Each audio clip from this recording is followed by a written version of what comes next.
Meu marido gritou no Natal: "Onde diabos você esteve, maldita? Minha família já está aqui há 1 hora com fome e a mesa ainda nem foi posta."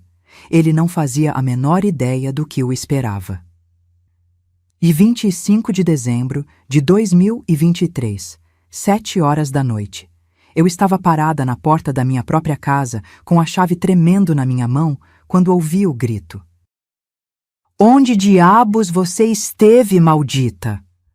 A voz do Valdomiro atravessou a porta de madeira como uma lâmina. Meu estômago se revirou. Não pela raiva dele, eu já conhecia aquela raiva de cor, mas porque eu sabia o que vinha agora. Sabia que do outro lado daquela porta tinha gente. A família inteira dele. Todos esperando para me ver ser humilhada. Respirei fundo. O cheiro de antisséptico hospitalar ainda estava grudado na minha pele. Minhas veias latejavam onde a agulha da quimioterapia tinha entrado 4 horas atrás. Meu braço esquerdo estava roxo, escondido debaixo da blusa de manga comprida que eu escolhi justamente para isso. Abri a porta e lá estava ele, Valdomiro, 68 anos, cabelo grisalho penteado para trás, camisa social azul clara, aquela que eu passei na quinta-feira. Os olhos dele estavam vermelhos de raiva. Atrás dele, a sala de jantar estava cheia.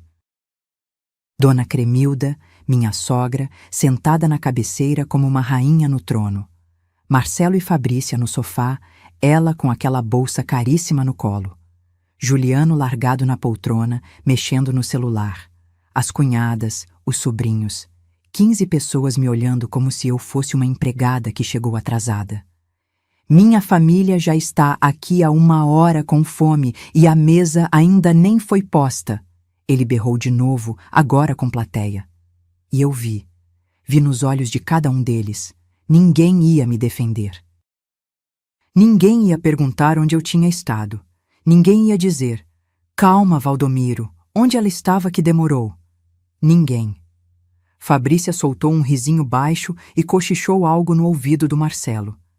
Dona Cremilda balançou a cabeça com desprezo. Juliano nem levantou os olhos do celular. E foi naquele momento, com a agulha da químio ainda ardendo no meu braço, com o gosto de bile na boca, com o laudo médico dentro da bolsa dizendo que meu corpo estava em guerra contra um tumor, que eu entendi uma coisa. Eles não sabiam. Nenhum deles sabia que eu tinha câncer. E sabe por quê? Porque em 6 meses, nenhum deles tinha perguntado como eu estava.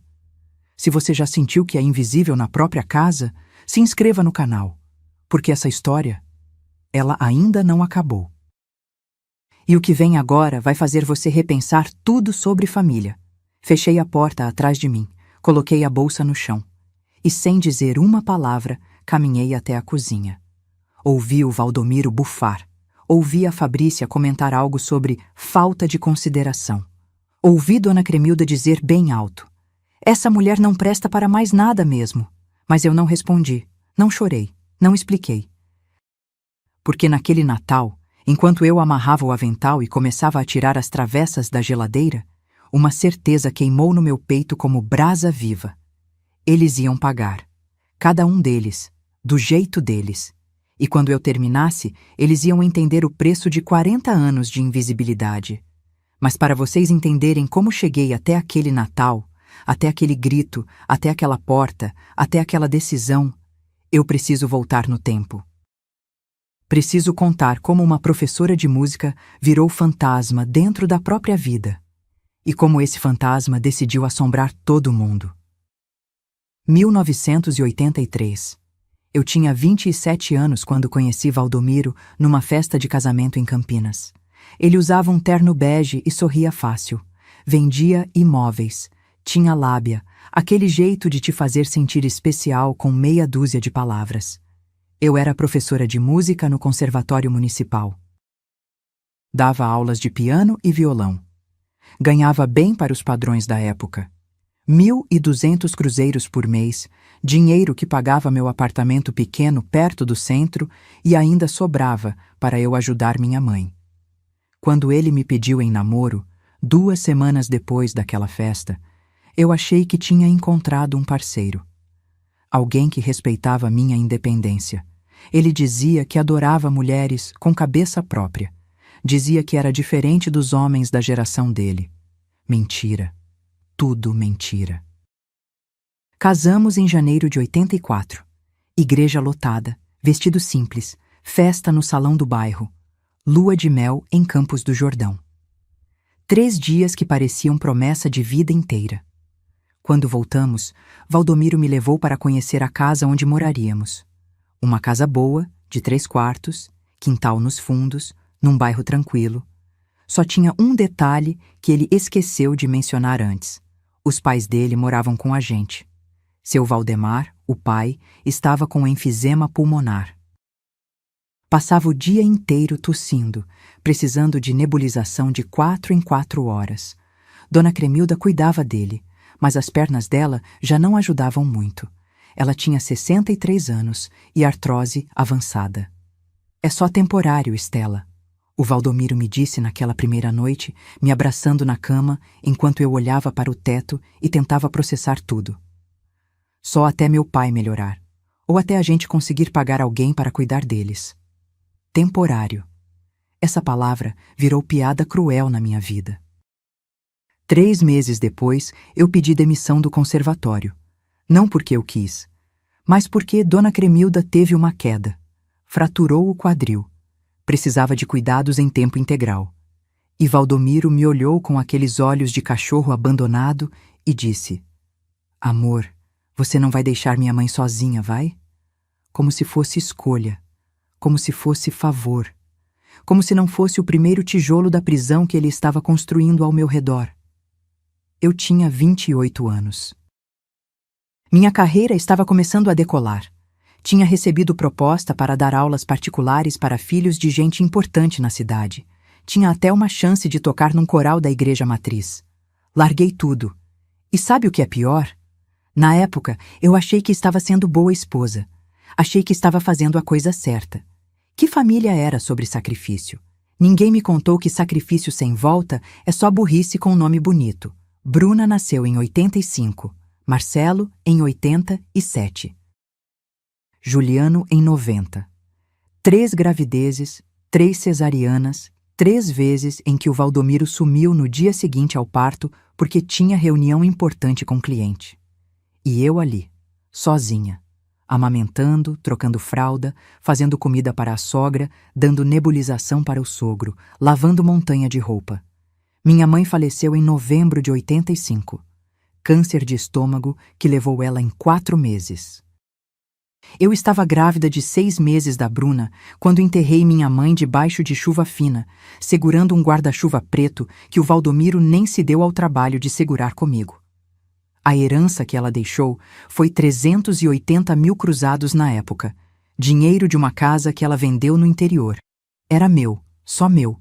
Estava no testamento.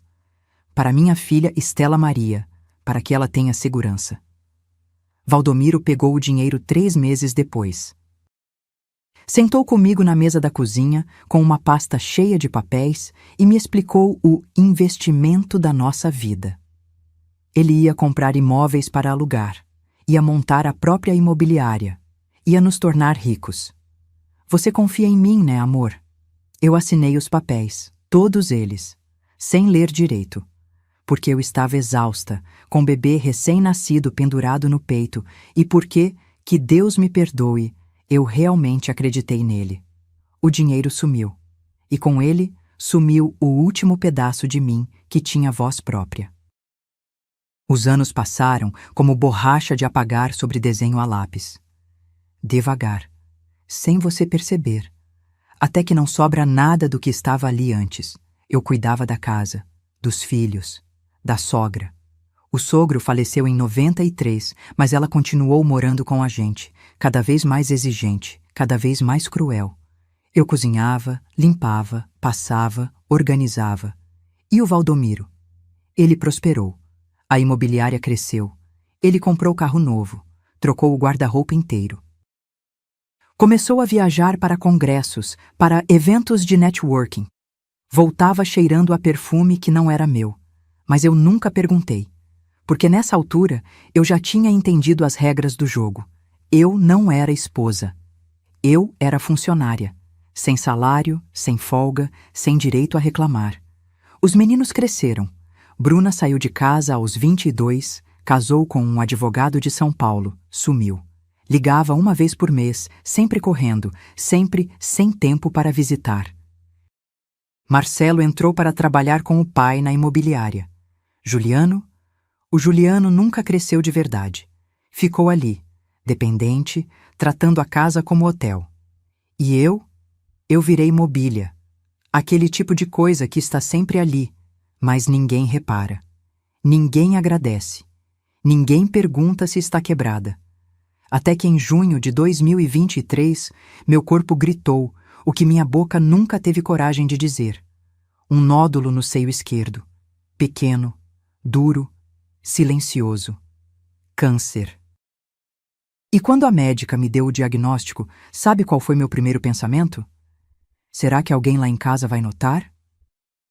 Deixa eu te contar uma coisa que dói mais que qualquer quimioterapia. Descobrir que você foi roubada pela pessoa que jurou te proteger. Valdomiro construiu um império. 12 imóveis alugados espalhados por Campinas e região. Uma imobiliária com 3 corretores fixos e escritório de vidro na avenida principal. 2 carros, uma Hilux prata e um Corolla para o Marcelo. Conta bancária que eu nunca tive acesso, mas que permitia a Fabrícia desfilar com bolsa de R$ 6.000 e unhas de 400. Todo mundo achava que o Valdomiro era um self-made man. O homem que começou do zero e venceu na vida com trabalho duro e visão de negócio. Meus filhos contavam essa história com orgulho. Meu pai é um vencedor. Construiu tudo sozinho. Sozinho. Essa palavra me corroia por dentro como ácido. Porque eu sabia a verdade. Eu sempre soube. Só fingia não saber porque era mais fácil do que encarar o tamanho da traição.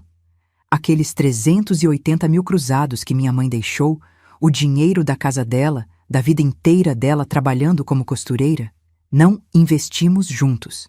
Valdomiro pegou, colocou tudo no nome dele. Comprou 4 imóveis em leilão da Caixa entre 86 e 88, quando os preços estavam no chão. Essas 4 casas, alugadas desde então, foram a base de tudo. Com o lucro delas, ele comprou mais 3. Depois mais 5, como bola de neve. Hoje, em 2023, essas propriedades geravam R$ 28.000 por mês. Líquidos. Direto na conta dele. E sabe quanto eu recebia? R$ 800. Isso mesmo, R$ 800 para as despesas da casa. Como se comida, luz, gás, produtos de limpeza e remédios da dona Cremilda custassem menos que isso. Como se eu fosse mágica. Quando o dinheiro acabava, e sempre acabava, eu tinha que pedir. Ir até o escritório dele, interromper as reuniões importantes e pedir na frente dos funcionários, como criança pedindo mesada. Valdomiro, preciso de mais R$ 200. O supermercado? Ele suspirava, fazia cara de sofrido, abria a carteira com aquela lentidão proposital para todo mundo ver o sacrifício dele e me entregava as notas como quem faz favor. Toma, mas administra melhor, Estela. Não é fácil sustentar essa casa. Sustentar, com o dinheiro que veio da minha mãe. Enquanto isso, a Fabrícia, que nunca trabalhou um dia sequer na vida, trocava de roupa toda semana. O Juliano, desempregado há 3 anos, comprava tênis de R$ 1.200. O Marcelo viajava para congressos em Florianópolis, Porto Alegre, Rio de Janeiro. E eu? Eu usava as mesmas 5 blusas há 8 anos. Sandália de R$ 29,90. Calça jeans desbotada que eu mesma ajustava quando engordava ou emagrecia. Uma vez, em 2019, eu pedi um vestido novo para ir no casamento da sobrinha do Valdomiro. Algo simples, R$ 150 numa loja do centro. Ele olhou para mim como se eu tivesse pedido um carro. R$ 150 num vestido? Você tá louca, Estela? A gente não tá nadando em dinheiro, não. 2 semanas depois, ele comprou um relógio de R$ 2.800. Presente de cliente, ele disse. Preciso estar bem apresentado para fechar negócios. Eu fui no casamento com um vestido que a Bruna tinha deixado para trás há 10 anos. Azul desbotado, com elástico frouxo na cintura. A Fabrícia olhou para mim naquele dia e disse na frente de todo mundo: Ai, dona Estela, a senhora não tem nada mais atual para vestir? O Marcelo riu. O Valdomiro fingiu não ouvir. E eu? Eu abaixei a cabeça e fingi que não doeu. Mas a pior descoberta não foi o dinheiro que ele me negava, foi o dinheiro que ele escondia. Lembra que eu te falei do apartamento na praia? Deixa eu te contar essa. Em 2015, Valdomiro comprou um apartamento em Ubatuba. Investimento, ele disse. Vou alugar para a temporada. Colocou no nome dele, óbvio. Eu nem assinei nada, nem sabia o endereço direito. Ele dizia que o apartamento rendia uns 1.500 por mês, que mal pagava o condomínio. Que era mais dor de cabeça que lucro. Mentira. Descobri, muito tempo depois, mas já vou chegar lá, que o apartamento estava alugado fixo desde 2016. R$ 3.500 mensais. Contrato de 2 anos que se renovou automaticamente. 7 anos alugado. R$ 3.500 por mês. Façam as contas comigo. R$ 294 mil. Quase 300 mil que entraram na conta dele, que ele nunca declarou direito, que ele nunca mencionou. Enquanto eu mendigava R$ 200 para comprar frango. Enquanto eu remendava lençol velho porque não tinha dinheiro para jogo novo. Enquanto eu tomava remédio genérico para pressão alta, que eu desenvolvi de tanto engolir humilhação, porque o de marca era muito caro. E o pior é que aquele apartamento estava no meu nome. Isso mesmo. Por alguma razão burocrática que só advogado explica direito, o imóvel tinha sido registrado como meu. Provavelmente para pagar menos imposto ou para proteger patrimônio em caso de processo contra a imobiliária dele. Eu era dona, mas não sabia. Eu tinha direito àquele dinheiro todo, mas ele embolsou. E durante 7 anos eu vivi como indigente dentro da casa que meu próprio suor tinha construído. Tem uma noite que eu nunca vou esquecer. Outubro de 2022, meu aniversário de 66 anos. Acordei, fiz café, arrumei a casa, preparei almoço. Ninguém disse nada. Valdomiro saiu cedo para a reunião. Voltou às 8 da noite, jantou, assistiu jornal, foi dormir. Nem feliz aniversário. Eu fiquei sentada na cozinha, sozinha, olhando para o bolo que eu mesma tinha feito. Simples, de laranja, sem vela. E pensei, será que se eu morrer amanhã, eles vão sentir minha falta? Ou só vão sentir falta de quem cozinha, lava e limpa? A resposta veio 1 ano depois. Naquele Natal de 2023, naquele grito, porque para eles eu não era mãe. Não era esposa, não era pessoa, eu era utilidade. E quando a utilidade falha, você não tem valor nenhum, mas eles ainda não sabiam de uma coisa. Utilidades quebradas podem ser consertadas, pessoas invisíveis podem acordar, e fantasmas. Bem, fantasmas podem assombrar. Deixa eu desenhar um quadro para você entender o tipo de gente que morava debaixo do mesmo teto que eu. Valdomiro, meu marido, 68 anos. Dono de imobiliária, pai de família respeitado no bairro, membro do Rotary Club. Para o mundo, ele era exemplo. Dentro de casa, era tirano. Ele tinha um jeito de te diminuir sem levantar a voz. Uma sobrancelha levantada quando você falava.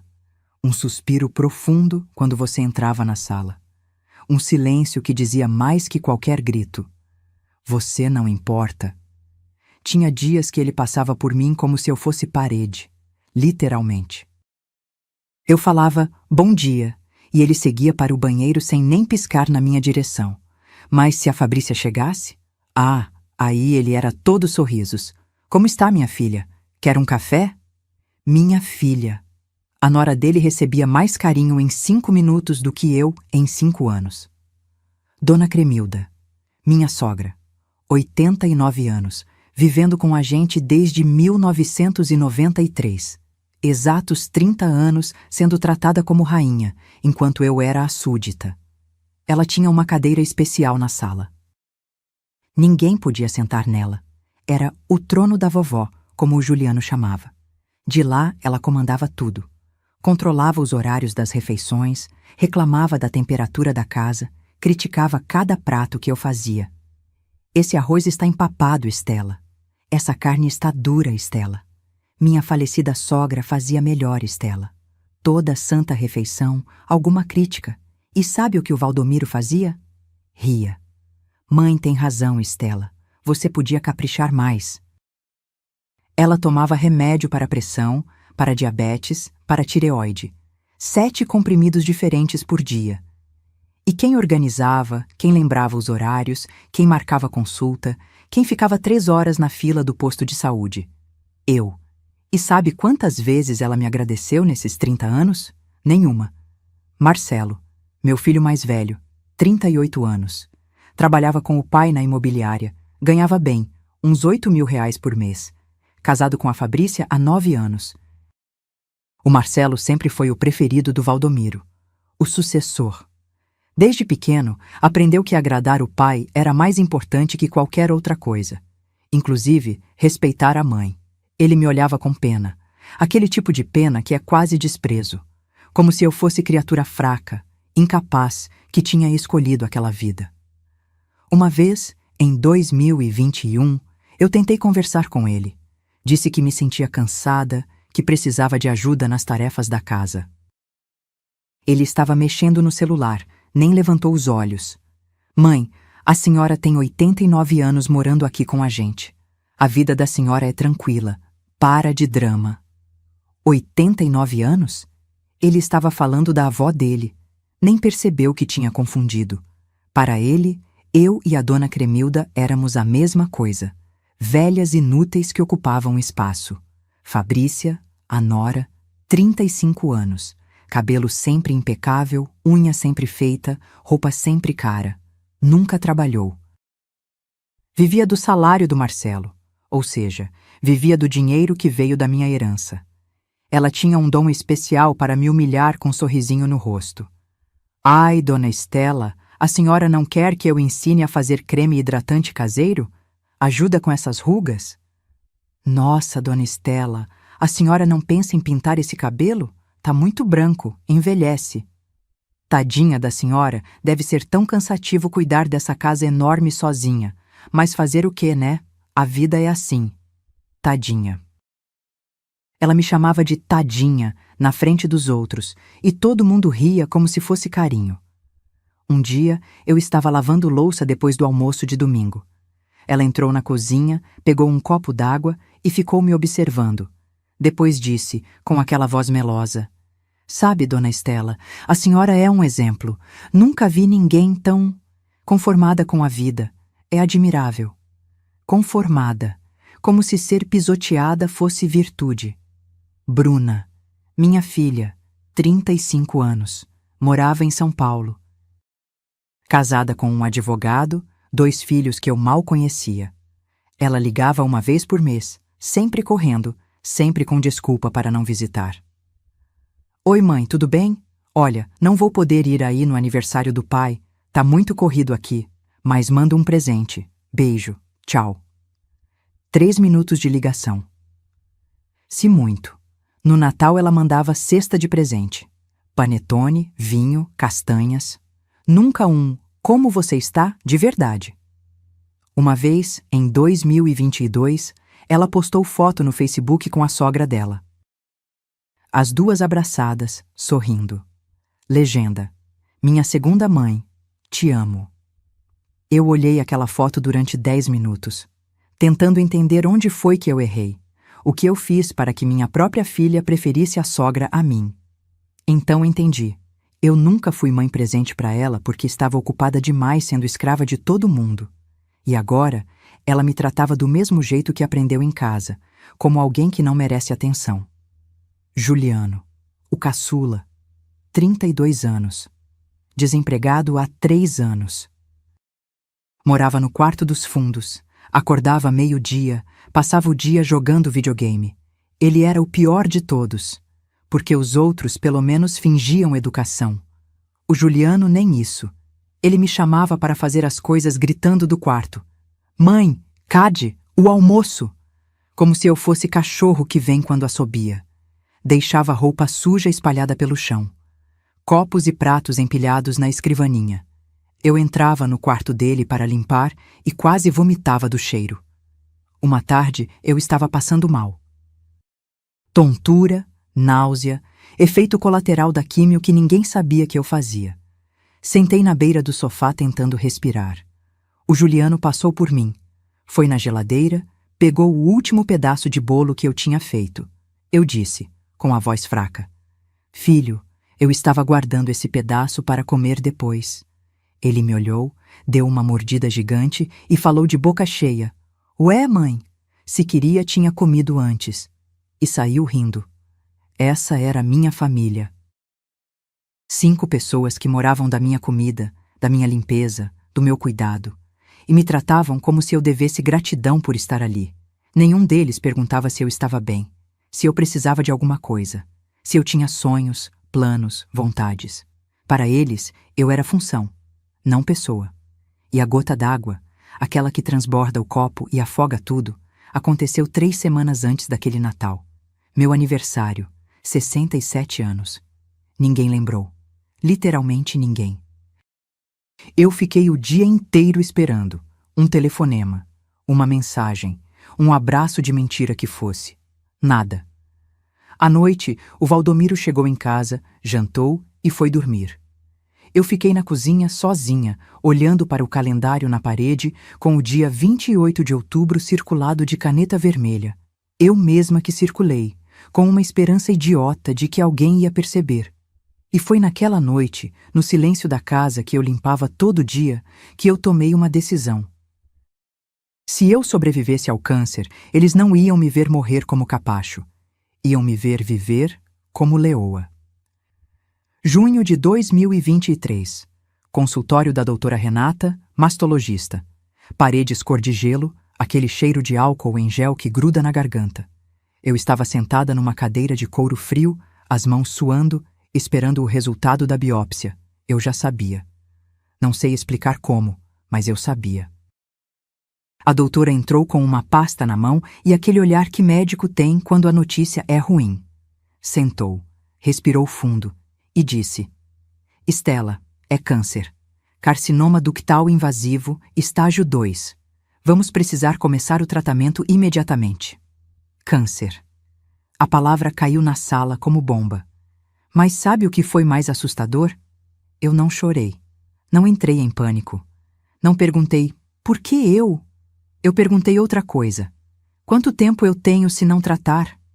A doutora franziu a testa. Estela, não pensa nisso. O tratamento tem ótimas chances de... Quanto tempo? Ela hesitou. Depende de muitos fatores. Mas sem tratamento, talvez 2, 3 anos. E seriam anos difíceis. 2 anos. Fiquei olhando para o diploma dela na parede, tentando processar, tentando decidir se aquilo era tragédia ou libertação.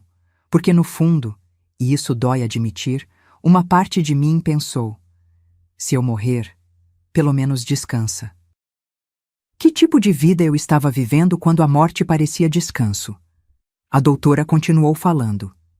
Quimioterapia, 12 sessões, terças e quintas. Cada sessão duraria umas 4 horas. Depois, avaliariam se precisava de cirurgia. E então, ela perguntou algo que mudou tudo. Você quer que eu converse com seu marido? Com seus filhos? Muitas pacientes trazem familiares para esse tipo de consulta. Eu olhei para ela. E pela primeira vez em 40 anos, eu disse a verdade em voz alta. Se eu morresse amanhã, doutora, quanto tempo levaria para eles perceberem? Ela não soube o que responder. Eu continuei, e minha voz saiu mais firme do que eu esperava. Eles só notariam quando a comida não estivesse pronta, quando a roupa não estivesse lavada, quando a casa estivesse suja. Não vou contar. Não quero piedade de quem nunca me deu amor. Saí daquele consultório com receitas na bolsa e um plano na cabeça.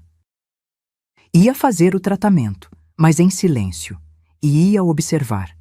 Ia ver quanto tempo levaria para alguém, qualquer pessoa naquela casa, notar que eu estava doente. Spoiler, ninguém notou. Primeira sessão de quimioterapia, 12 de junho, terça-feira, 9 horas da manhã. Hospital Santa Mônica, ala de oncologia, terceiro andar. Eu disse em casa que ia ao supermercado. Peguei a bolsa, coloquei boné, óculos escuros, como se estivesse fugindo. E estava fugindo da invisibilidade. A sala de químio era grande, poltronas cinza reclinadas em fileiras, mulheres e homens sentados, com agulhas nos braços, bolsas de soro pingando veneno que cura. Todo mundo com aquele olhar, medo misturado com esperança. Sentei na poltrona 17. A enfermeira, Janaína, foi gentil. Conversou comigo enquanto procurava a aveia. Perguntou se eu tinha vindo acompanhada. Não, estou sozinha. Ela apertou minha mão. Você é forte. Eu não me senti forte. Me senti idiota. Porque ali estava eu, 67 anos, enfrentando câncer sozinha, enquanto em casa tinha 5 adultos que nem perceberam minha ausência. A químio doeu. Não a agulha. Essa foi tranquila. Mas depois, o líquido gelado entrando na veia, o gosto metálico na boca, a náusea que começou devagar e foi crescendo como onda. 4 horas depois, saí de lá cambaleando. Peguei ônibus de volta. Parei no supermercado de verdade. Comprei leite, pão, frutas, para a mentira fazer sentido. Cheguei em casa 3:30 da tarde. Juliano estava na sala, grudado no videogame. Nem olhou para mim. Mãe, Cad, a comida? Tô com fome. Engoli a náusea, fui para a cozinha e fiz macarrão. 3 semanas se passaram assim. Terças e quintas na químio. O resto da semana fingindo que estava tudo bem. Eu emagreci 6 quilos. Meu cabelo começou a cair. Eu prendia ele, usava lenço em casa, dizia que estava com caspa. Ninguém perguntou. Até que numa quinta-feira, 29 de junho, minha vida mudou por causa de uma conversa na sala de espera. Eu estava sentada, esperando ser chamada, quando uma senhora sentou ao meu lado. Cabelo grisalho curtinho, olhos azuis vivos, blusa florida, uns 70 e poucos anos. Ela olhou para mim e sorriu. Aquele tipo de sorriso que reconhece dor na outra pessoa. Primeira vez? 4ª sessão, eu respondi. Eu já terminei o meu tratamento. Vim só para o controle. 2 anos livre do câncer. Ela estendeu a mão. Hildete. Estela. A gente ficou conversando. Ela me contou que teve câncer de mama aos 70 anos. Fez químio, radioterapia, mastectomia e venceu. Mas a parte importante da história não foi o câncer, foi o que veio depois. Sabe, Estela, o câncer me ensinou uma coisa. A vida é curta demais para viver sendo capacho. Eu olhei para ela, surpresa com a palavra. Ela continuou. Eu passei 60 anos da minha vida servindo. Marido, filhos, netos. Nunca fiz nada para mim. Quando descobri o câncer, meu filho, aquele que eu criei sozinha depois que o pai dele morreu, sabe o que ele disse? Eu balancei a cabeça. Ele disse, Mãe, você não pode ficar doente agora. Quem vai cuidar dos meus filhos enquanto eu e minha mulher trabalhamos? Meu estômago revirou. Não de náusea da químio, de raiva. E o que você fez? Hildete sorriu. Aquele sorriso de quem sabe segredo poderoso. Mandei ele contratar babá, vendi a casa, peguei o dinheiro e viajei o mundo. Fui para Paris, Roma, Buenos Aires, conheci gente, vivi, e hoje moro num apartamento pequenininho só meu, recebo ele 1 vez por mês e durmo em paz. Ela segurou minha mão. Estela, você vai morrer sendo capacho ou vai viver sendo dona de si? Aquela pergunta ecoou na minha cabeça o caminho inteiro de volta para casa. Quando cheguei, o Valdomiro estava no escritório, porta entreaberta. Ele falava ao telefone com alguém. Eu passei devagar e ouvi. O apartamento de Ubatuba tá rendendo bem. 3.500 limpos. Mas não comenta com ninguém, não. Estou declarando só parte. Meu coração gelou. 3.500? Ele sempre disse que era 1.500. Foi naquela noite, deitada na cama ao lado de um homem que me roubava há décadas, que eu decidi. Não ia só sobreviver ao câncer. Ia sobreviver àquela família. E ia fazer cada um deles pagar pelo que fizeram comigo. O Nastinines. Tem um momento na vida em que você para de chorar e começa a calcular. Aquela noite foi o meu. Deitada na cama, ouvindo o Valdomiro roncar como se não tivesse acabado de me roubar R$ 3.500 por mês durante anos, eu fiz contas mentais. R$ 3.500. 12 meses. 7 anos desde 2016. R$ 294.000. Quase 300 mil que ele embolsou enquanto eu mendigava dinheiro para comprar sabão em pó. A raiva queimou no meu peito como brasa. Mas não era raiva cega. Era raiva fria, calculada, perigosa. No dia seguinte, sexta-feira, esperei todo mundo sair. Valdomiro para o escritório, Marcelo também, Juliano para a casa do amigo. Uma raridade, mas acontecia. Dona Cremilda cochilava depois do almoço. Às 2 da tarde, eu estava sozinha. Fui até o escritório do Valdomiro. Aquele cômodo que ele sempre trancava, como se guardasse segredos nucleares. Mas eu conhecia cada canto daquela casa. Sabia que ele escondia a chave sobressalente dentro de um livro falso na estante da sala. Grandes Negócios do Século XX, um livro que ele nunca leu. Peguei a chave. Minha mão tremia. Não de medo, de adrenalina. Abri a porta. Entrei. Tranquei de novo por dentro. O escritório cheirava a couro e cigarro velho. Mesa de madeira maciça, computador, armário de arquivo com 4 gavetas.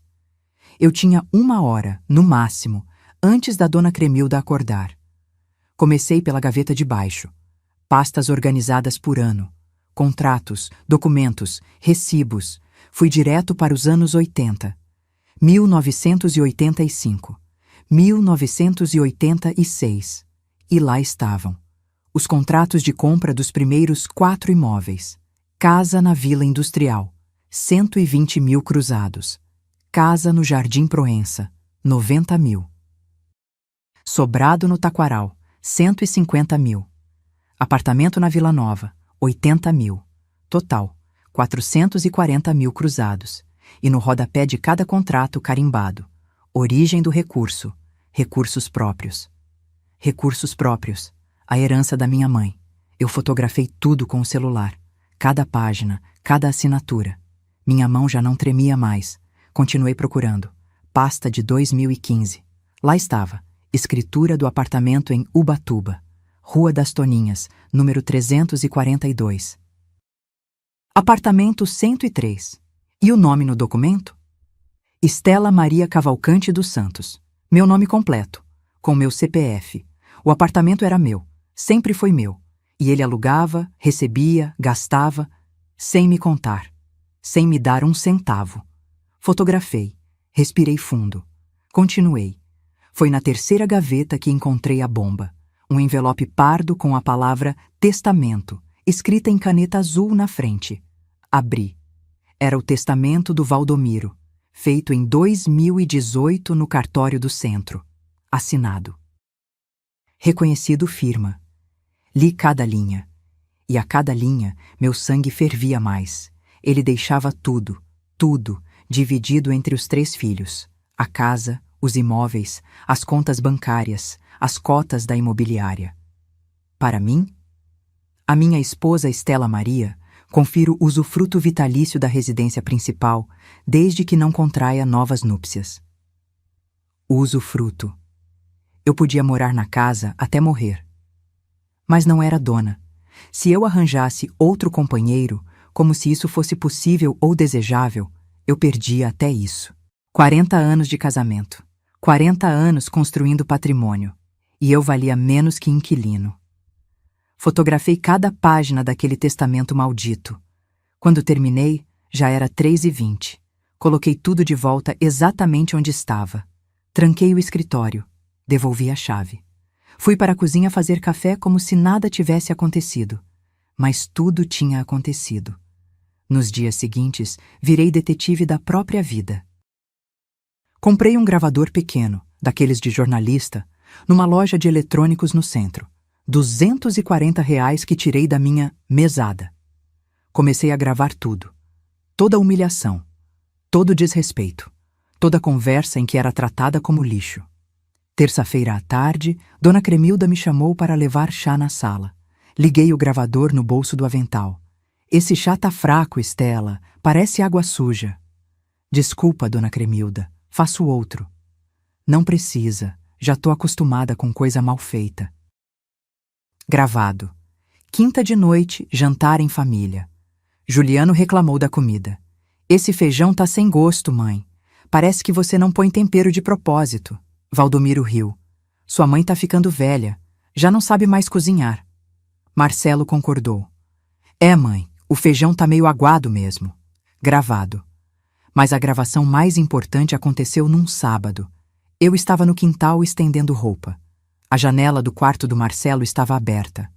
Ele e a Fabrícia conversavam alto. Achavam que eu não ouvia. Liguei o gravador e cheguei mais perto. Sério, amor, a gente precisa pensar no futuro. Era a voz da Fabrícia. Seus pais não vão durar para sempre. Não fala assim. Marcelo, sem muita convicção. Estou sendo realista. Seu pai já tem 68 anos. Sua mãe, 67. E com a saúde da sua avó, enfim. A casa vale quanto? Uns 900 mil. Talvez 1 milhão se reformar. E o terreno da Barão de Itapura? Aquele que meu pai comprou em 2012? Uns 2 milhões fácil. Tá em área nobre. Fabrícia suspirou. Quando a velha bater as botas, a gente vende tudo e divide com seus irmãos. Com a nossa parte, dá para comprar um apartamento melhor e sobra para investir. A velha. Ela estava falando de mim, planejando meu funeral antes do corpo esfriar. Marcelo riu. Você é terrível, sabia? Estou pensando no nosso futuro, amor. No futuro dos nossos filhos.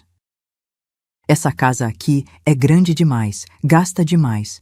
Melhor liquidar e partir para algo mais prático. Liquidar. Como se eu fosse ativo falido. Fiquei ali parada, segurando o lençol molhado, gravador no bolso, engolindo lágrimas de raiva. Naquela noite, transferi todas as gravações para o computador. Salvei em 3 pendrives diferentes. Um escondi dentro de uma lata de farinha no armário. Outro dentro do forro velho de um casaco que ninguém usava.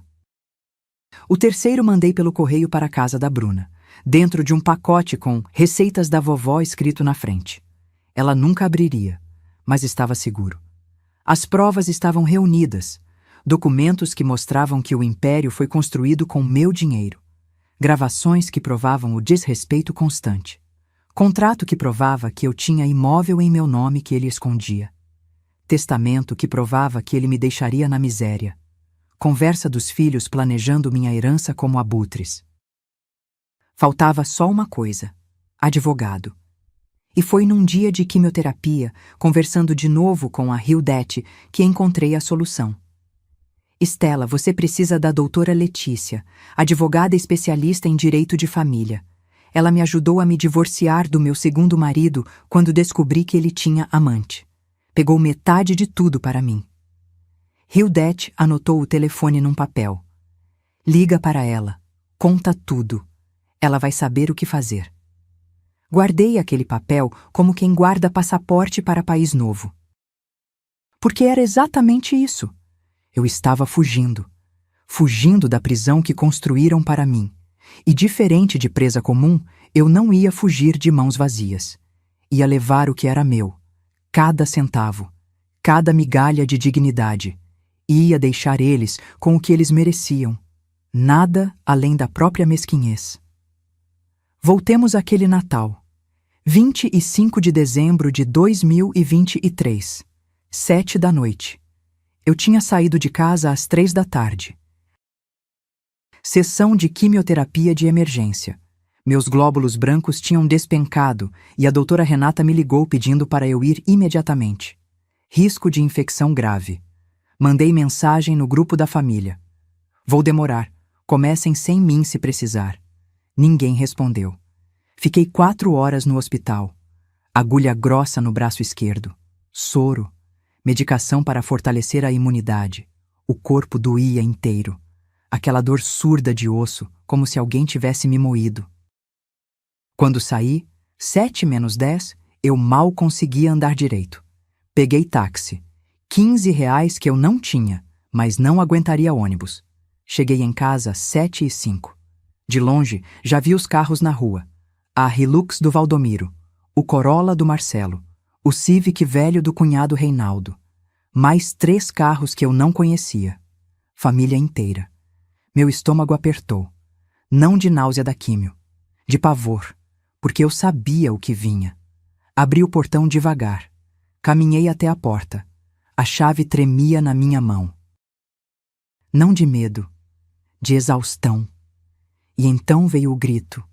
Onde diabos você esteve, maldita? A porta se escancarou antes mesmo de eu terminar de girar a chave.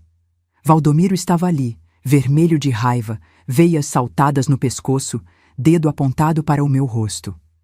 Minha família já está aqui há 1 hora com fome e a mesa ainda nem foi posta. Atrás dele, a sala estava cheia. Contei rapidamente. 15 pessoas. Dona Cremilda no trono dela, cara de nojo. Marcelo e Fabrícia no sofá, ela com vestido vermelho de festa e colar de pérolas. Pérolas que custaram R$ 4.000, eu sabia porque ouvi ela contar para a cunhada. Juliano na poltrona, ainda de bermuda e chinelo, como se fosse churrasco de domingo. As cunhadas, Sônia e Vera na mesa da sala, taças de vinho vazias na frente. Os sobrinhos adolescentes no chão, mexendo no celular. O cunhado Reinaldo em pé perto da TV, braços cruzados, olhando para mim como juiz olha para criminoso. Todos me encarando. Eu entrei. Fechei a porta atrás de mim com cuidado. Coloquei a bolsa no chão, a bolsa onde estava o laudo médico, o comprovante da sessão, a receita de antibióticos. Ninguém perguntou onde eu tinha estado. Ninguém percebeu que eu estava pálida, que eu tremia, que meus lábios estavam rachados de desidratação. Valdomiro continuou gritando. Você sabia que hoje era Natal? Sabia que minha família vinha jantar? E onde você estava? Dona Cremilda bateu a bengala no chão. Essa mulher não presta para mais nada mesmo. Irresponsável. Na minha época, esposa que se preze não deixava a casa nesse estado. Olhei para a mesa. Estava vazia, sem toalha, sem pratos, sem nada. A ceia estava na geladeira. Peru assado que eu tinha feito na véspera. Farofa, arroz à grega, rabanada, tudo pronto. Só faltava montar, mas eles não foram capazes nem de colocar prato na mesa. Fabrícia levantou do sofá, veio até mim com aquele sorriso venenoso. Pôs a mão no meu ombro, toque gelado, falso. Deixa que eu arrumo a mesa, dona Estela. A senhora está tão envelhecida, deve estar cansada, coitada. Coitada. Aquela palavra de novo. Sônia, a cunhada, riu. É mesmo, Fabrícia. Estela está com cara de quem passou o dia todo fazendo o quê? Dormindo? Elas riram juntas. Marcelo não disse nada. Só olhou para o lado, covarde. Juliano gritou lá do fundo. Mãe, você está de pirraça? O Natal é para servir a família. Para de drama e vai fazer sua obrigação. Minha obrigação. Eu olhei para ele. 32 anos. Desempregado. Vivendo às minhas custas. Me chamando para fazer minha obrigação. Valdomiro apontou para a cozinha. Vai logo, Estela. Todo mundo está esperando.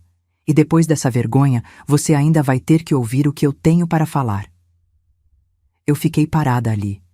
5 segundos. 10, 15. Só olhando para todos eles. E naquele silêncio, eu tive uma revelação. Eu podia morrer ali mesmo. Colapso, parada cardíaca, qualquer coisa. E a primeira preocupação deles seria: quem vai fazer a ceia? Não onde ela estava. Não, ela está bem. Não, por que ela demorou. Quem vai fazer a ceia? porque para eles eu não era mãe, não era esposa, não era sogra, não era avó, não era pessoa. Eu era função. E funções não têm sentimento, não têm câncer, não têm dor. Respirei fundo. A agulha da químio ainda ardia no meu braço.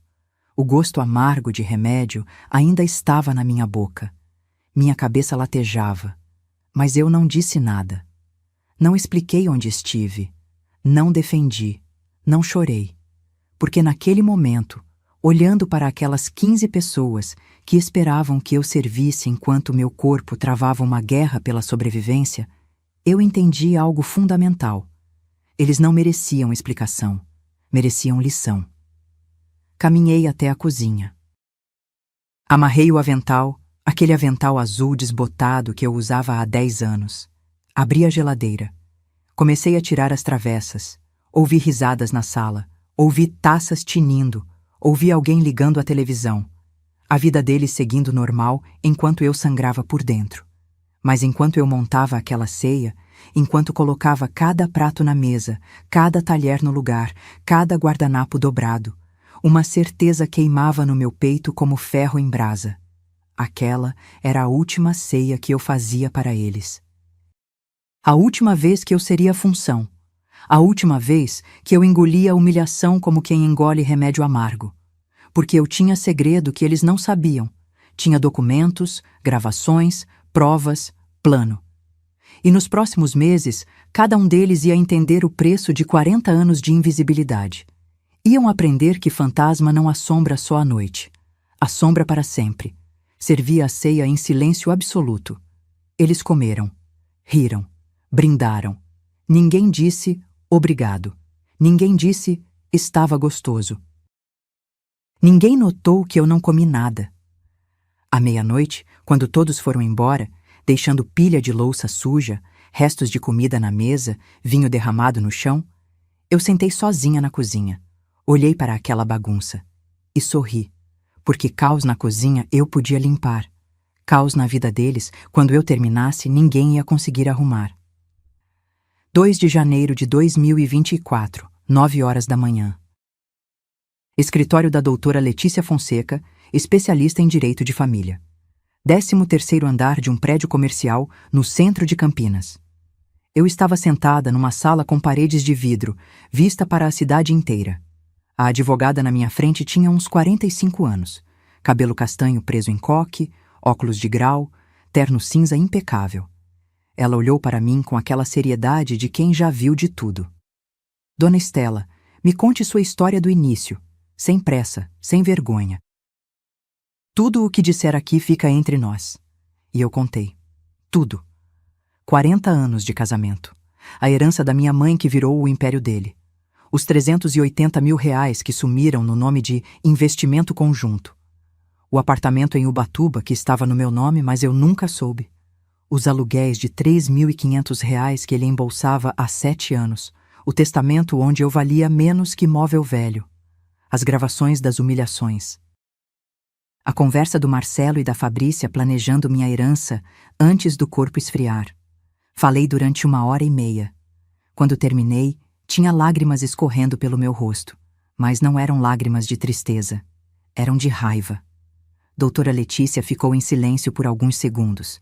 Depois tirou os óculos, limpou com um lenço e disse: Dona Estela, na minha carreira de 23 anos já vi muita baixaria, mas seu caso me revolta pessoalmente. Ela abriu uma pasta. Vamos fazer o seguinte.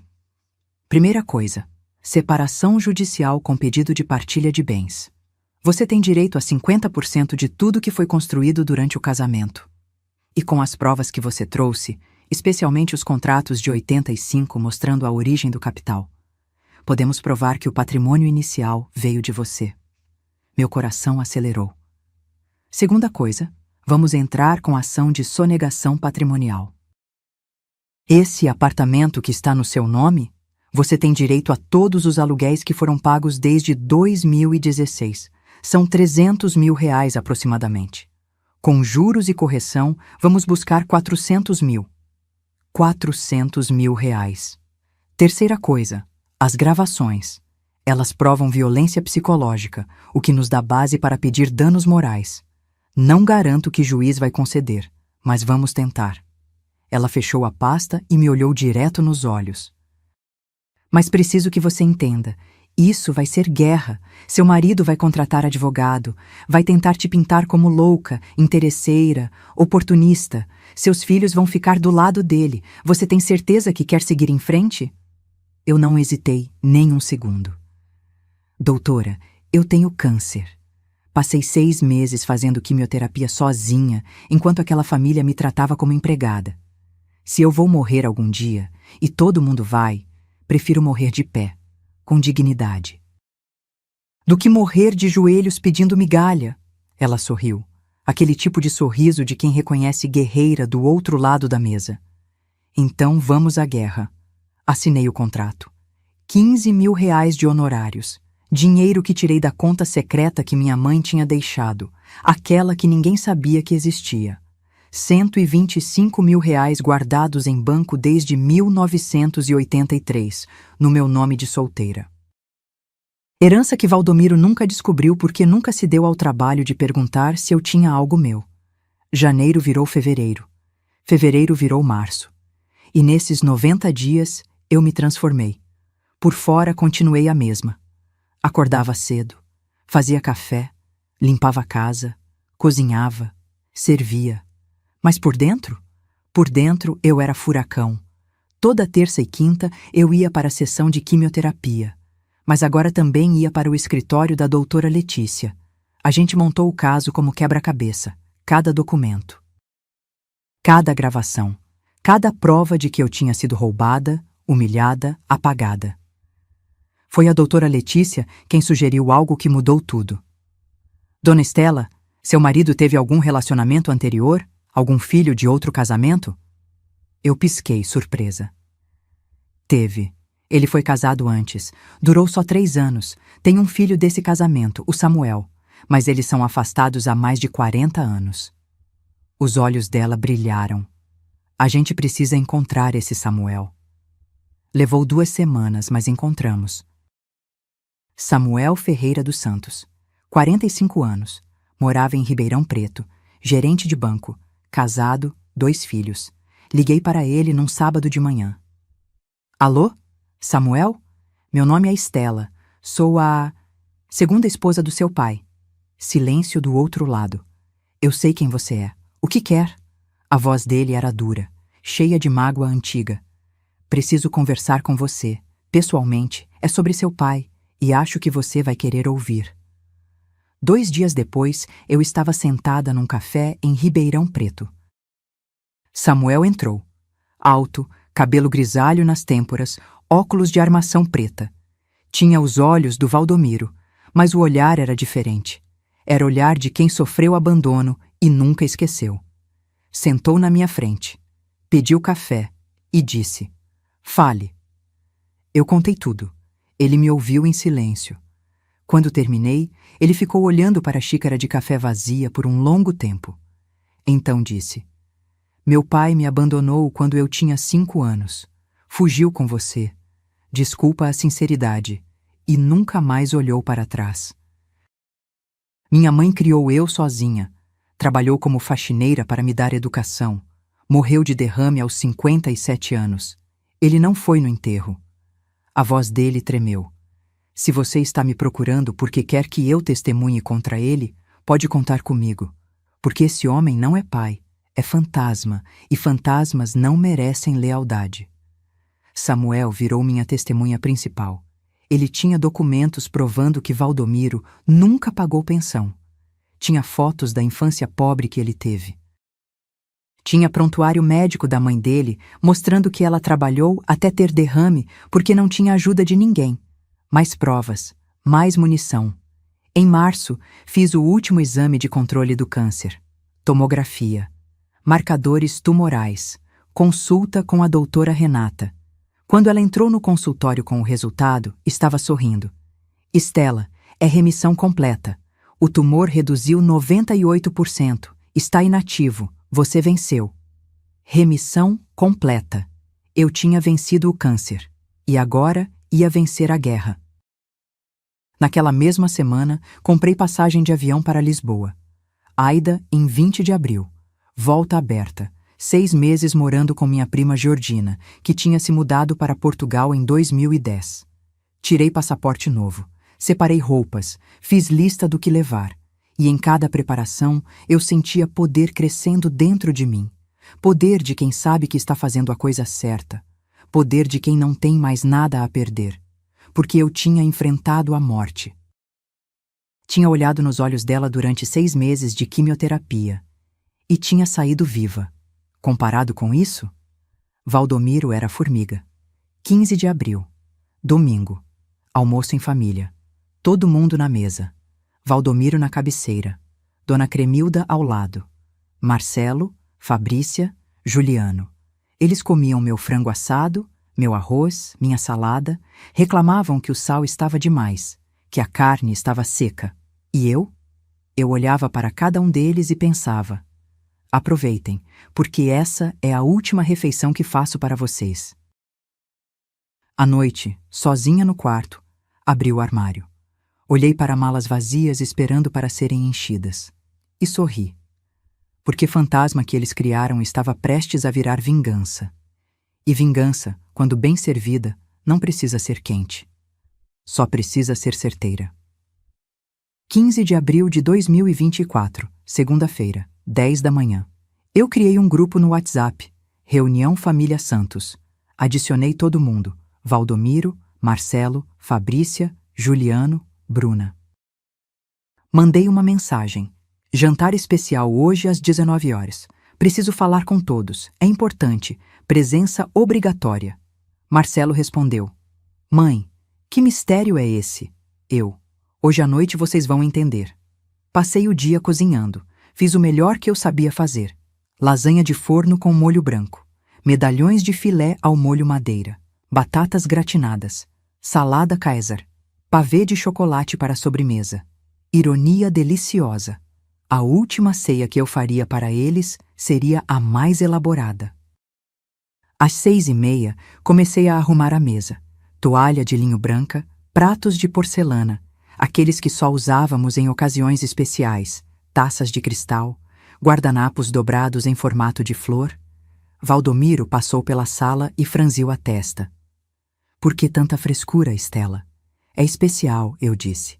Ele bufou e foi assistir jornal. 7 horas. A campainha tocou. Bruna tinha vindo de São Paulo. Ela entrou apressada, olhando para o celular. Mãe, não posso demorar muito. Deixei as crianças com minha sogra, e ela não gosta de ficar até tarde. Nem abraço, nem beijo, só aviso de que ia embora logo. Todos se sentaram. Valdomiro na cabeceira. Dona Cremilda do lado direito dele. Marcelo e Fabrícia do lado esquerdo. Juliano na ponta, Bruna ao meu lado. Eu servi a comida. Eles comeram, elogiaram. Pela primeira vez em anos, elogiaram. Essa lasanha está ótima, mãe, disse Marcelo. Pavê tá uma delícia, disse Juliano. Até Dona Cremilda murmurou: está aceitável. Quando terminaram a sobremesa, Valdomiro limpou a boca com guardanapo e perguntou: Bom, Estela, qual é a reunião importante? Eu levantei, fui até a sala. Peguei minha bolsa. Voltei com ela e uma pasta parda que escondi debaixo do aparador. Sentei. Olhei para cada um deles. E disse: Eu tenho algumas coisas para contar. E vocês vão me ouvir até o final. Valdomiro revirou os olhos. Estela, que dramalhão é esse? Cala a boca e escuta. O silêncio caiu na mesa como bomba. Ninguém esperava aquilo. Eu nunca tinha mandado o Valdomiro calar a boca. Respirei fundo e comecei. Primeira coisa, eu tenho câncer de mama. Descobri em junho do ano passado. Fiz 12 sessões de quimioterapia sozinha. Toda terça e quinta, enquanto vocês achavam que eu estava no supermercado, eu estava com agulha no braço tomando veneno que mata a célula para não morrer. Bruna arregalou os olhos. Mãe, não me interrompe. Ela fechou a boca. Nenhum de vocês percebeu. 6 meses. Emagreci 8 quilos. Meu cabelo caiu. Eu prendia e usava lenço. Eu tinha náusea constante, dor no corpo, cansaço. E ninguém perguntou se eu estava bem. Valdomiro tentou falar. Estela, eu não sabia. Segunda coisa. Minha voz saiu firme como nunca. Essa família, esse patrimônio, esses 12 imóveis que vocês acham que o Valdomiro construiu sozinho, foi com o dinheiro da minha mãe. Joguei os contratos em cima da mesa. 380 mil cruzados em 1985. Herança que minha mãe deixou para mim, e que ele pegou e colocou tudo no nome dele. Marcelo pegou um dos contratos, leu, ficou pálido. Terceira coisa, esse apartamento em Ubatuba que vocês nem sabem que existe, está no meu nome. E o Valdomiro aluga ele há 7 anos por R$ 3.500 mensais. Quase R$ 300 mil que ele embolsou. Sozinho, sem me dar um centavo. Valdomiro levantou da cadeira. Estela, você enlouqueceu? Onde você arranjou essas mentiras? Não são mentiras. Peguei a gravação, coloquei para tocar. A voz do Valdomiro saiu do celular. O apartamento de Ubatuba tá rendendo bem. 3.500 limpos. Mas não comenta com ninguém, não.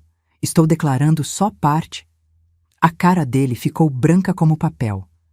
Quarta coisa. Peguei o testamento, joguei na mesa. Valdomiro fez testamento em 2018, deixando tudo para vocês 3. Para mim, usufruto da casa. Enquanto eu não arrumar outro marido.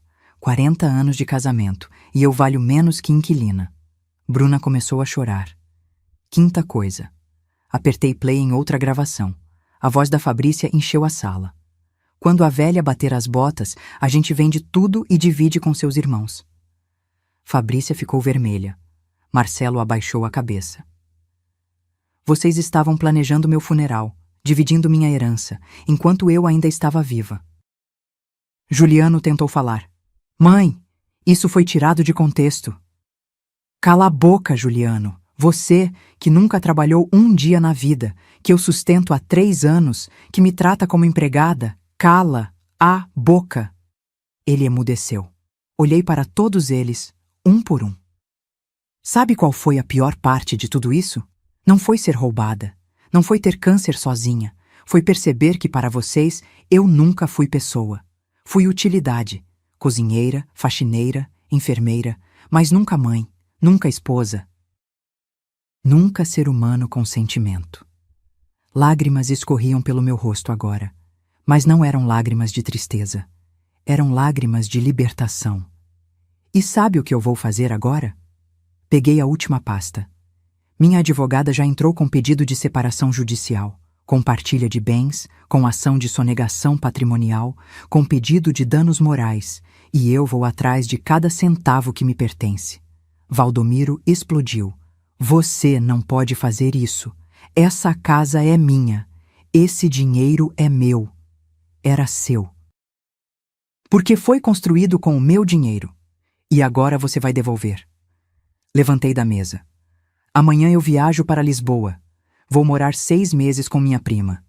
Quando voltar, espero que a justiça já tenha decidido a partilha. E espero nunca mais ter que ver a cara de nenhum de vocês. Bruna se levantou, chorando. Mãe, eu não sabia. Não sabia porque nunca perguntou, Bruna. Nunca ligou de verdade. Nunca quis saber.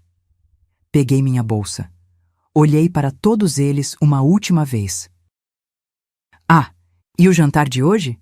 Podem lavar a louça vocês mesmos, porque essa última ceia foi meu presente de despedida. Caminhei até a porta. Valdomiro gritou atrás de mim. Você vai se arrepender, Estela. Você não consegue viver sem mim. Eu parei, virei e sorri. Valdomiro, eu já morri vivendo com você. Agora eu vou descobrir como é viver de verdade. E saí. Dormi num hotel naquela noite. Melhor noite de sono em 40 anos. 30 dias depois. 15 de maio de 2024. Eu estava em Lisboa, tomando café da manhã na varanda do apartamento da minha prima Georgina, quando o celular tocou. Doutora Letícia. Dona Estela, temos novidades. Boas novidades. Meu coração disparou. O laudo pericial saiu. O perito analisou todos os documentos, rastreou a origem do capital, verificou os contratos de 1985. Está tudo comprovado. O patrimônio inicial veio da sua herança. A juíza aceitou todos os argumentos. Fechei os olhos, respirei fundo. E agora? Agora a gente negocia. O advogado do Valdomiro já ligou pedindo acordo. Ele sabe que vai perder feio se isso for a julgamento. Quer resolver rápido. Quanto ele está oferecendo? 6 imóveis dos 12, mais R$300 mil em dinheiro referente aos aluguéis sonegados de Ubatuba. E a casa fica com você. Ele que saia. 6 imóveis. R$300 mil. A casa. Era mais do que eu imaginei conseguir. Aceita, eu disse. Tem certeza? A gente pode pressionar por mais. Não quero mais nada dele além do que é meu por direito. Aceita o acordo. Quanto antes isso acabar, melhor. 10 dias depois, acordo homologado judicialmente. 25 de maio de 2024. Os 6 imóveis que ficaram comigo eram os melhores. 2 casas no Taquaral, um sobrado na Bela Vista, o apartamento em Ubatuba, uma casa comercial na avenida principal e um terreno na região da Lagoa do Taquaral. Valor de aluguel mensal: R$14 mil, líquidos, direto na minha conta, mais os 300 mil de indenização, que viraram 420 mil com juros e correção monetária. O apartamento de Ubatuba voltou oficialmente para meu nome, com todos os direitos. Expulsei o inquilino antigo e coloquei para aluguel por temporada, rendendo muito mais. Mas o melhor não foi o dinheiro, foi ver o império desmoronar. Valdomiro precisou vender a imobiliária. O escritório bonitinho de vidro na avenida, fechado, placa de vende-se na porta. Os 3 corretores que trabalhavam com ele, demitidos. Ele vendeu por R$250 mil, menos da metade do que valia, porque estava desesperado. Precisava pagar advogado, pagar as custas do processo, pagar a parte dele do acordo. A Hilux, vendida. O Corolla que o Marcelo usava, vendido também. Ele teve que alugar um apartamento de 2 quartos num bairro distante, sozinho. Tendo que cozinhar, lavar roupa, limpar casa. Descobri depois, pela Bruna, que ele queimou arroz 3 vezes na primeira semana. Que ligou para ela chorando, pedindo para ela ensinar a usar máquina de lavar. Chorando. O homem que me humilhou durante 40 anos estava chorando porque não sabia fritar um ovo. Marcelo perdeu o emprego quando a imobiliária fechou. Ficou 4 meses desempregado. Tentou arrumar vaga em outras imobiliárias, mas ninguém contratava. Todo mundo sabia do processo, do escândalo. E a Fabrícia? Ah, a Fabrícia. 2 meses depois que o dinheiro acabou, ela pediu separação. Pegou a filha e foi morar com a mãe dela. Marcelo ficou sozinho num apartamento alugado, ganhando R$3.500 como vendedor numa loja de materiais de construção. As bolsas de R$6 mil, as unhas de 400, as viagens, acabou tudo.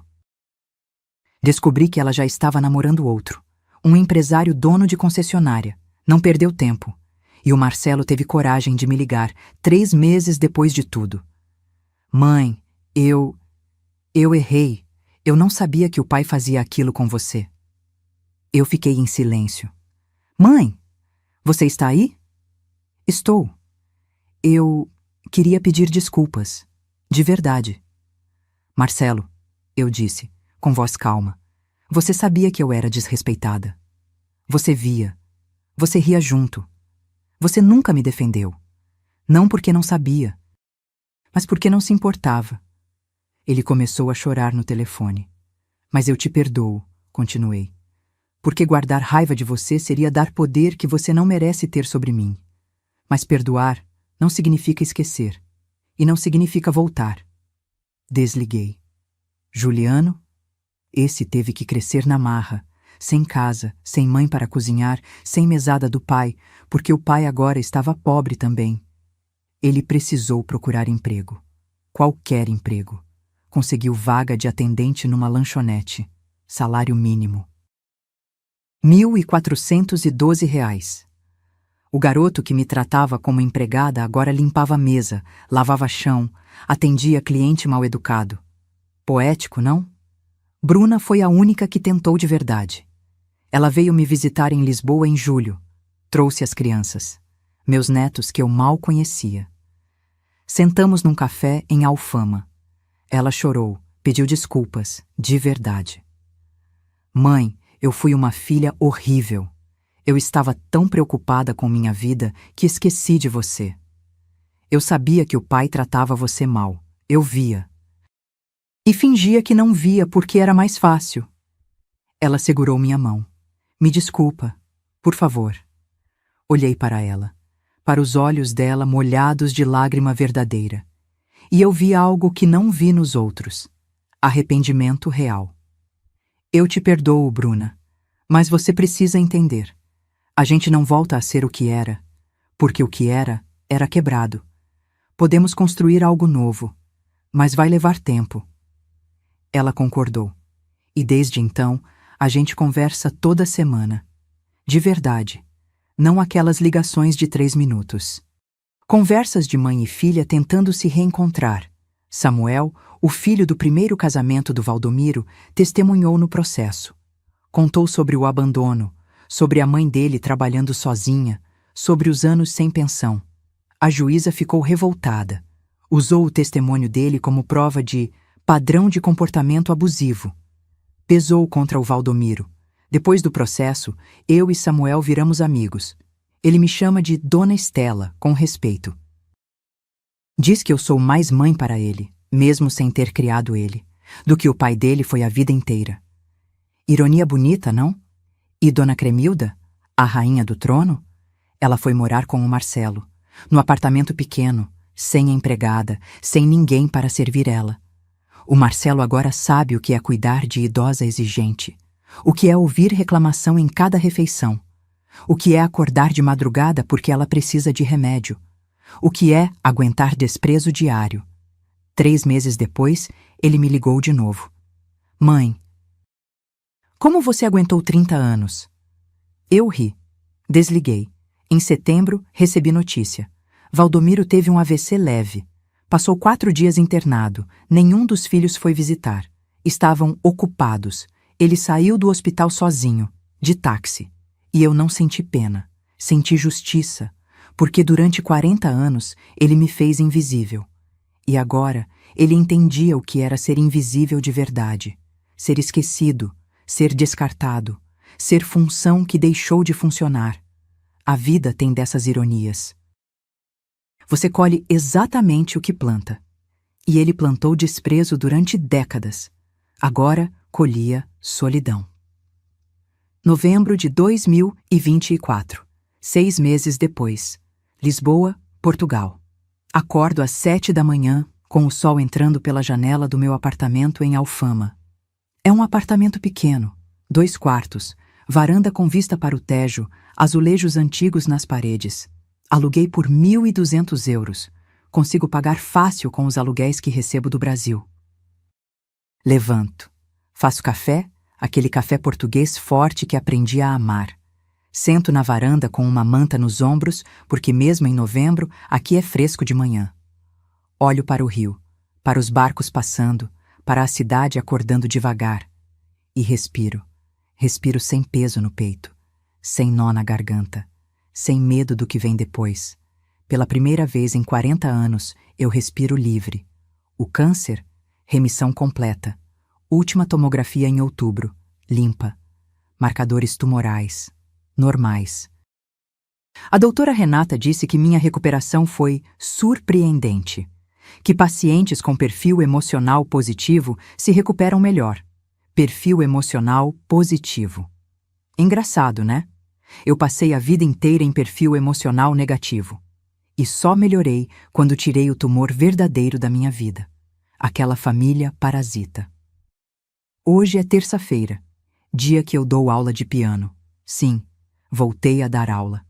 Tem uma escola comunitária aqui perto, num bairro chamado Graça. Eles precisavam de professora de música voluntária. Eu me ofereci. Agora, toda terça e quinta, das 9 ao meio-dia, eu ensino piano para crianças portuguesas. Crianças de 8, 9, 10 anos, olhinhos brilhando quando conseguem tocar música inteira pela primeira vez. Sorriso enorme quando acertam o ritmo. Elas me chamam de Professora Estela, com respeito, com carinho, e eu ensino de verdade. Não porque sou obrigada, mas porque eu quero. Porque finalmente, aos 68 anos, eu estou fazendo o que sempre amei e nunca pude fazer.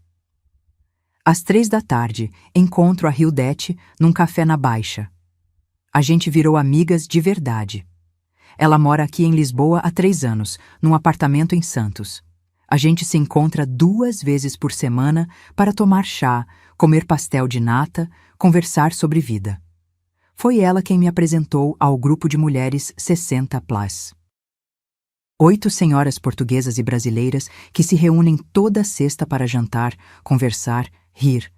Mulheres que, como eu e a Hildete, decidiram que nunca é tarde para viver de verdade. Semana passada, a gente foi a Sintra.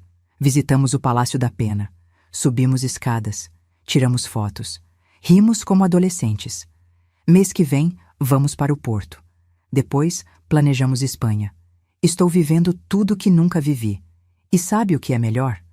Estou vivendo com o meu dinheiro. Não preciso pedir. Não preciso explicar. Não preciso mendigar.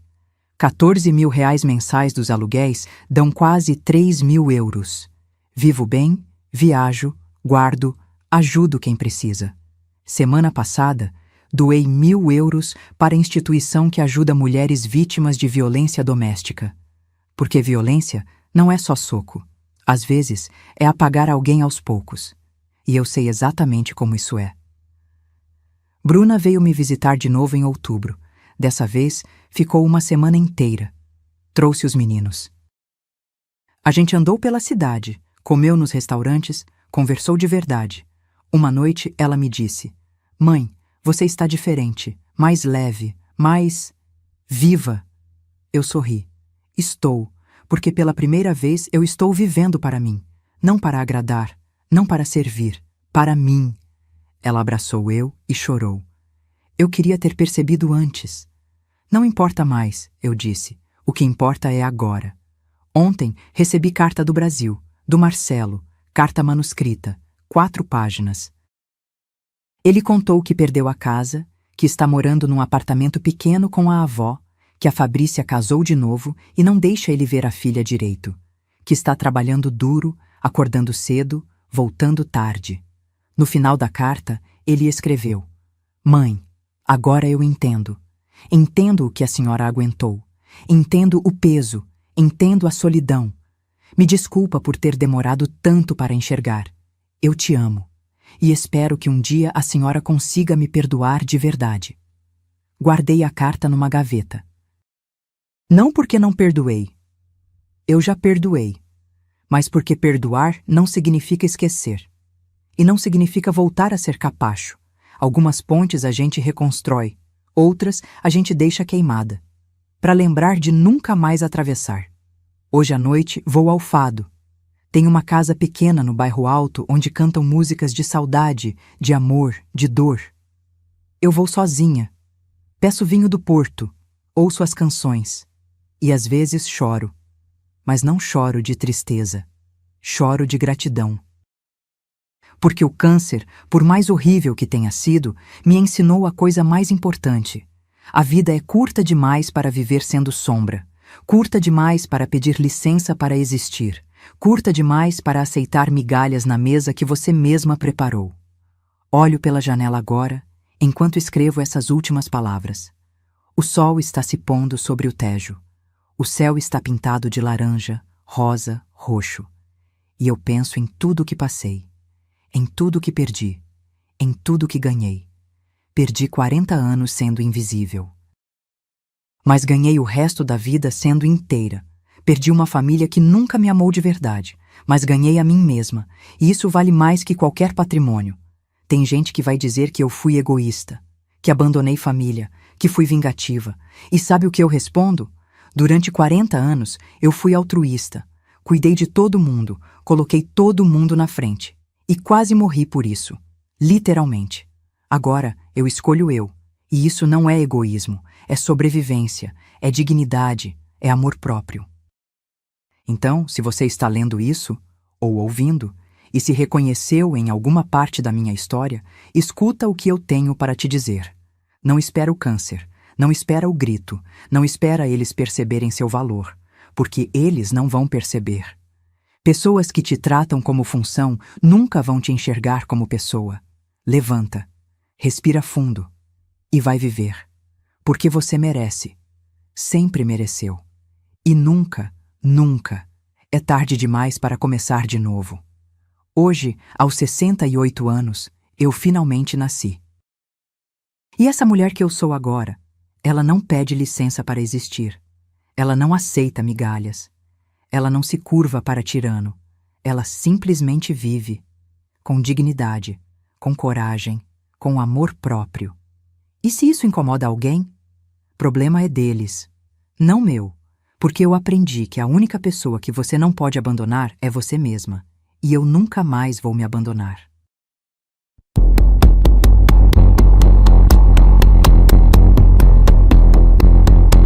Se essa história tocou seu coração de alguma forma, deixe um comentário contando de onde você está assistindo. Escreva sua cidade, seu país. Vamos criar uma corrente de mulheres que se apoiam, que se entendem, que sabem que nunca é tarde para recomeçar. Curta esse vídeo se você acredita que dignidade não tem preço. E se inscreva no canal para continuar acompanhando histórias reais de mulheres que escolheram viver, não apenas sobreviver. Porque sua história também importa, e você também merece ser vista. Um abraço forte. E lembra, você é muito mais do que as funções que te atribuíram. Você é pessoa, inteira, completa, valiosa. E isso ninguém pode tirar de você.